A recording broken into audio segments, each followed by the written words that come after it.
Visualization is right at the heart of my own work too.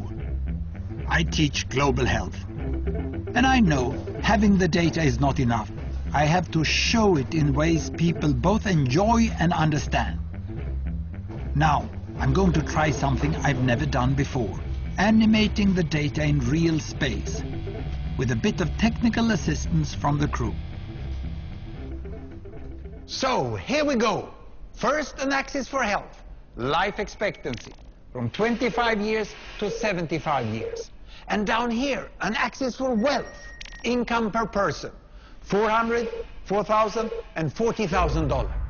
So down here is poor and sick, and up here is rich and healthy. Now, I'm going to show you the world 200 years ago, in 1810. Here come all the countries. Europe brown, Asia red, Middle East green, Africa south of Sahara blue, and the Americas yellow. And the size of the country bubbles show the size of the population. And in 1810, it was pretty crowded down there, wasn't it? All countries were sick and poor. Life expectancy were below 40 in all countries. And only the UK and the Netherlands were slightly better off, but not much. And now, why start the world? The Industrial Revolution makes countries in Europe and elsewhere move away from the rest. But the colonized countries in Asia and Africa, they are stuck down there. And eventually, the Western countries get healthier and healthier. And now we slow down to show the impact of the First World War and the Spanish flu epidemic. What a catastrophe! And now I speed up through the 1920s and the 1930s. And in spite of the Great Depression, Western countries forge on towards greater wealth and health. Japan and some others try to follow, but most countries stay down here. Now, after the tragedies of the Second World War, we stop a bit to look at the world in 1948. 1948 was a great year. The war was over, Sweden topped the medal table at the Winter Olympics, and I was born. But the differences between the countries of the world was wider than ever. United States was in the front, Japan was catching up.